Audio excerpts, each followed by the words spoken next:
Hey guys, welcome back to the video. Happy Friday.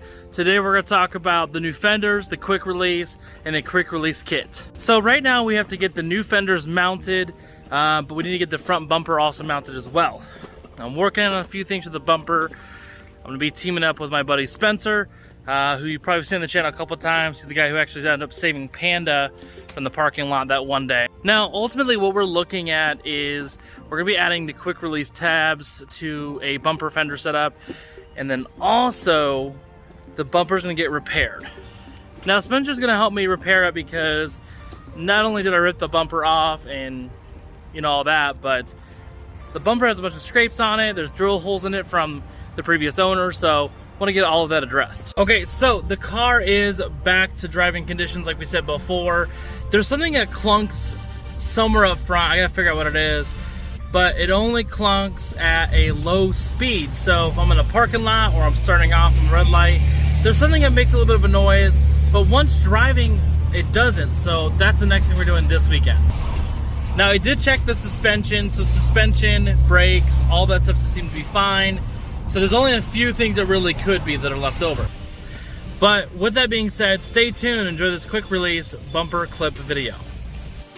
Alright, so this is the kit I was just telling you about. This is picked up off Amazon, it's 20 bucks. There are smaller kits and I believe there's bigger kits, but let me go and show you what comes in this. There we go, here's the kit. And here are the full components. So I have two installed on the fender just to show you what it looks like.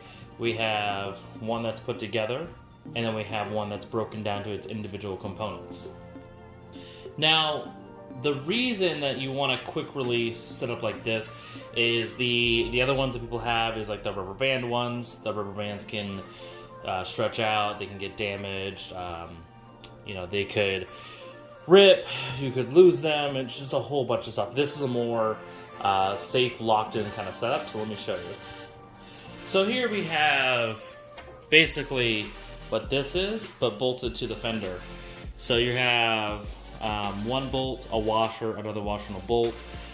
So the way that works is you'll have a bolt and a washer for each side that will kind of clamp down to your surface. So you'll have this on the underside and this is on the front side. And once this is all clamped down, it keeps this stud locked into place.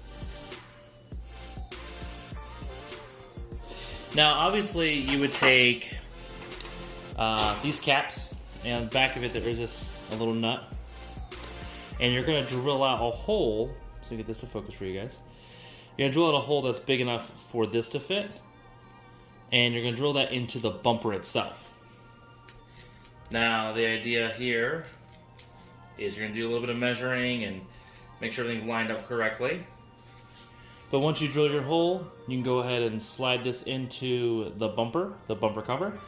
And on the back side, you'll go ahead and take this finely threaded nut and you'll connect this. So basically, this will remain on the bumper and then this will stay in the fender or whatever body panel we are working with. But you take the bumper, bring it over, and you'll just push down and it locks in. Now this isn't going anywhere. This has some metal internals, as you can see right here, like that copper color. But again, you will have, in this case, two of them. So a big thing about it is these do have some play in it, which is kind of nice because as you can see right here, this mounting bracket or this mounting surface here, which is for the bumper clip, isn't on the same level as this, or at least this has a slope to it. So when I put the bumper on, it's going to sit slightly like this, and then this one will sit pretty close to even. Now, again, every car is going to be different, so you may not be able to mount it directly to the fender like I am. You may have to use the bumper bracket and the mounting face for the bumper bracket to make yours work. We're going to try it this way, and again, these are 20 bucks. And this will allow you to have quick release bumper. I'm probably going to end up connecting two to each fender like this. And then for the actual top portion, which is like underneath where the hood is, I might also get two more. you know, one on left and right, so I'll have a total of 6 of these. But if it all works out, then we'll have an easy and quick way to take the bumper on and off without having to mess with the bolts, you know, the tabs and a whole bunch of different stuff. The only thing we'd have to really worry about would be the fog lights, but the fog lights are actually going to be going away. So again, not really a big deal. Now, in preparation for the Fender flares, all these little tabs, there's one, offset, hold on, let me show you. So 1, 2, 3, 4 right here, and then 5, which is right here, it's hard to see. Those are all going away because I don't want this to rub on the wheels or the tires or anything.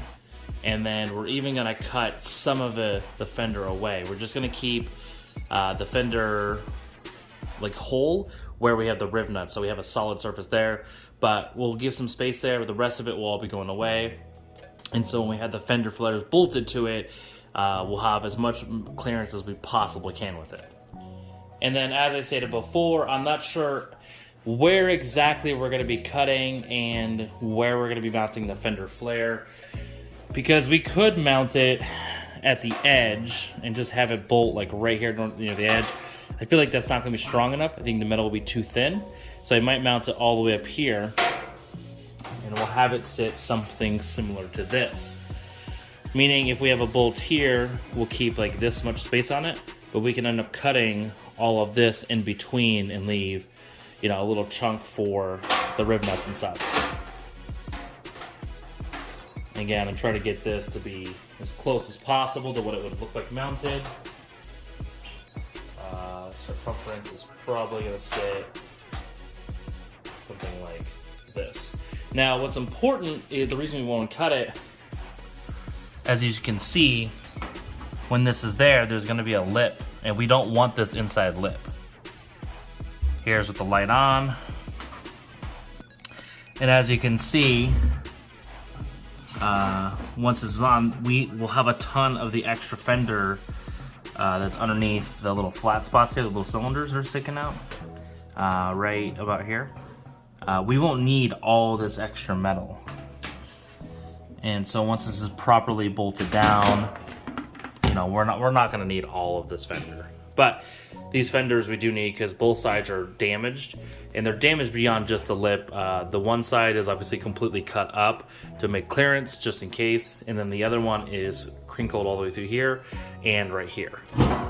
Thing is, I might be collabing with another YouTube channel, another XP channel. Not going to say any names or drop any hints, but I'll let you know more about that when it comes out. That's it for today's video. I'll see you guys around next week. Stay safe and have yourself a great day.